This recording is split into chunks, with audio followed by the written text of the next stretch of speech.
We are back with more of My Southern Home, and I'm here with Laryn with Heritage Window Solutions. And Laryn, I love the home that you brought us to today, and it has a really amazing story about how you helped them with the windows. Yes, well, they built this home in the 1980s, and the wood windows that they put in were high-value wood windows, but they were starting to suffer from rot. They also had problems with the siding, the wood siding, and the wood trim around the home. It was beginning to rot on them prematurely. And so we used old techniques of copper flashing over the window openings and storm windows to protect the wooden windows. And now we feel like we have the house really stabilized. It should do fine over the years. Well, and you did this 5 years ago. You worked on this. Yes. So that's a testament to how long your work lasts. Well, thank you. So it should last a whole lot longer than that.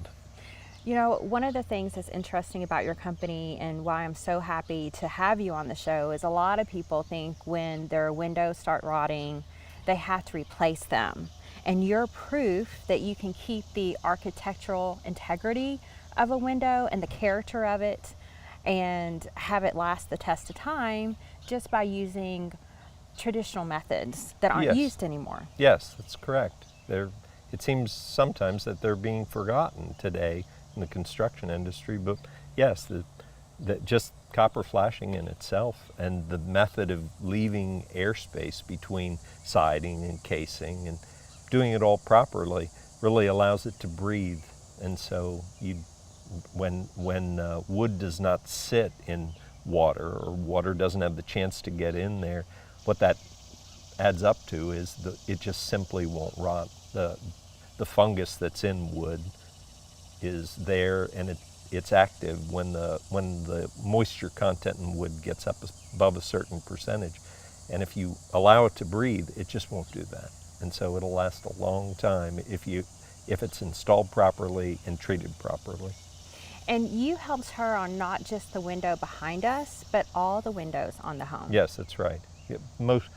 There were casing issues or carpentry issues around the house, but just bits and pieces, because really the material's fine. She used redwood in the construction, good high-end material.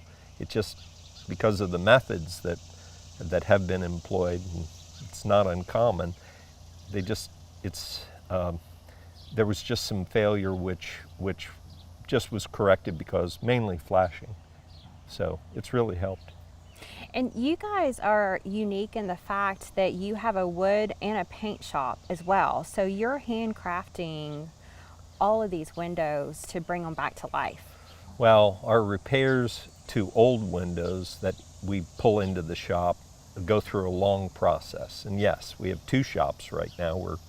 We're consolidating into one before long, but those repairs they take a long time in the shops, and we support our field work by what we can produce in the shop. So it's necessary. It's necessary to be able to locate good material, which Kentucky, there's an abundance of it here. I mean, there's some really good species around that are available to us.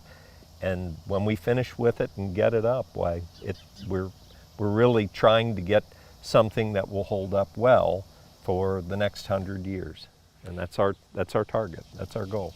So when you say that there's a long process, what is that process for homeowners? Well, it depends on the age of the windows. These windows were modern windows which really needed just some patching, some paint maintenance, and some corrections, sealing areas that were not really properly sealed right from the start. The kind of thing that our experience with dealing with windows gets us to zero in on. Old windows, well, they require maintenance because they were designed to last for hundreds of years. So if we can get the sash out every 100 years and take them to our shops and put them through a process, well, then our feeling is we're preparing them for the next 100 years of service. When it comes to trim and trim elements, well, again, we're looking for that high quality material that we can use in executing a trim scheme on a house, along with the flashing necessary. And if we have the time to do it and the budget allows it, why, you can do a nice job on exterior trim that will last. And you started your business on historic homes. Yes, that's right. When I first came to Lexington, I worked at a horse farm north of town, which was a Great Revival 1830s home that just was a remarkable experience for me. It was great to see the kind of craftsmanship that Finnish carpenters back in the day would use to execute window, door, and all finished carpentry projects. But what amazed me more than anything is how long it lasted, because you can still see much of that work surviving today. With proper maintenance, there's no reason why it won't survive for hundreds of years. So if someone has a historic home that has some tricky windows that will no longer open, or the pulleys are not working properly, you can fix all of that. We can, but we can also instruct the homeowner to do it. It's my opinion that balance system that you're describing was made by the window makers for the homeowner or his handyman to handle. Yes, we do that work all the time, but it's work that we find a lot of, especially young couples, they want to get into it and they want to do it themselves, and it's fun to see that. Thank you so much, Laryn. It's always so informative to have you on the show. Thank you, Kimberly. It's a pleasure to be here. We'll be back with more My Southern Home in just a moment.